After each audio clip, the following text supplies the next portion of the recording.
Sewage pipe gaming.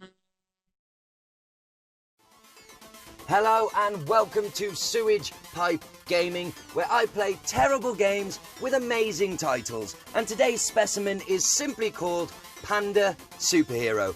Now, this is a game that has been downloaded over 1 million times from the Google Play Store and has a, if you ask me, suspiciously high rating of 4.4 from over 9,000 votes. Now, before we get into testing the game, let's hear from the developers themselves.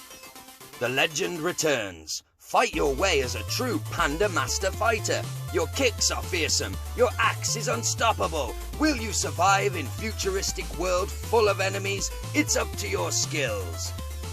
Wow. Well, I've got questions, but I'm in. I mean, why does the panda have these powers? Why is he in a futuristic city? Who cares as long as the game's good? I'm going to show you the trailer that is on the actual Play Store page of this game. Here we go.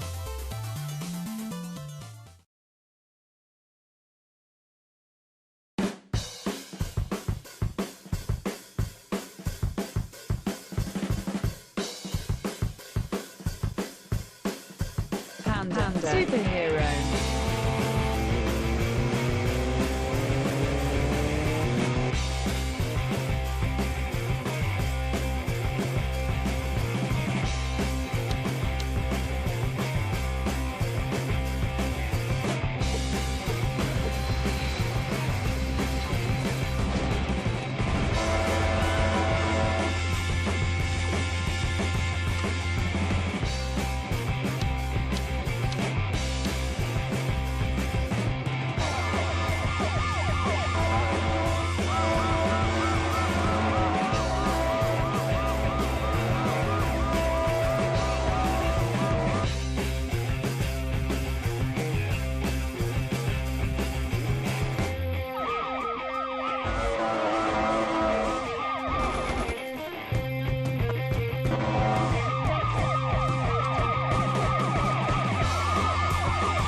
Free on Google Play. Well, that looks exciting, doesn't it? But unfortunately, the reality is that every single piece of action you saw in that trailer is actually separated out by about 20 minutes of absolute nothingness. And why, oh why, would you include clips of your game glitching out in the trailer itself? That's mental. Anyway, let's see what the gameplay is like. If you've ever wanted to play an anthropomorphized panda who carjacks spaceships in a futuristic city and then goes on murderous rampages, GTA style, well then this is the game for you.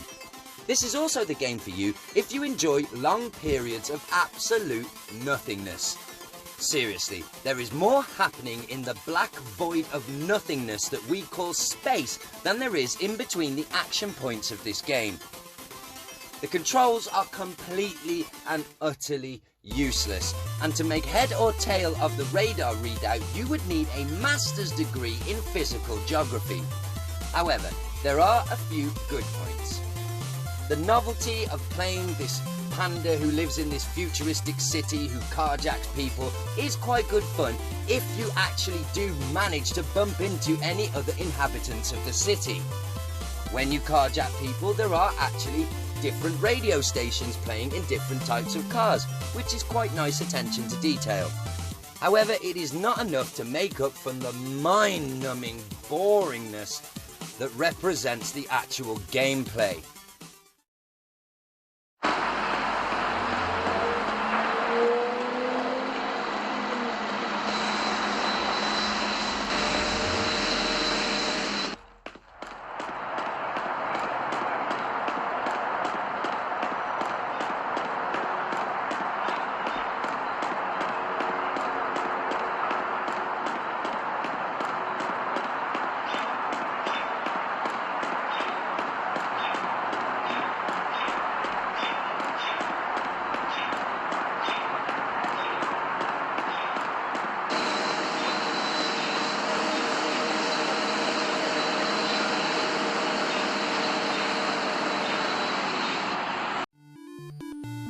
So who even made this completely mental game? Well, for that we can blame a company called Naxix LLC. Now, I've made a pretty shocking discovery in my research, and that is that Naxix are a Russian company whose apps have been downloaded over 50 million times.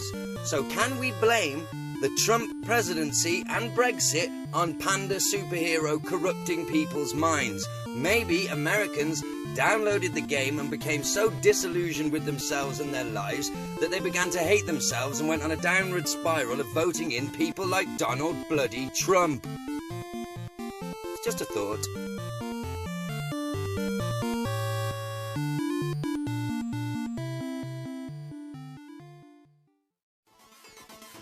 And so what's the final verdict on Panda Superhero? Well, although this game manages to be a rip-off of both the Kung Fu Panda movies and the Grand Theft Auto game series, it doesn't have even a slither of the charm of either of those things. This completely bonkers premise has the potential to be a lot of fun, but with its half-baked controls, it just completely falls flat on its face. And Panda Superhero himself isn't much of a hero. Almost every mission that I did involved being sent out to steal cars and motorbikes to order for some invisible gangster.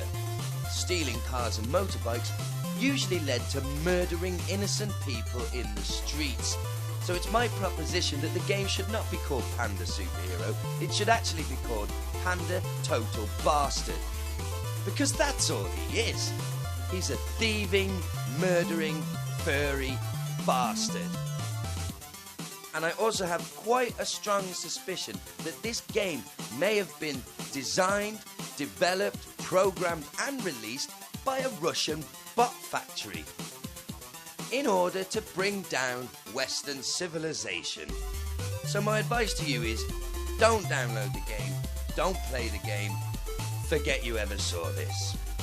If you have been, thanks for watching.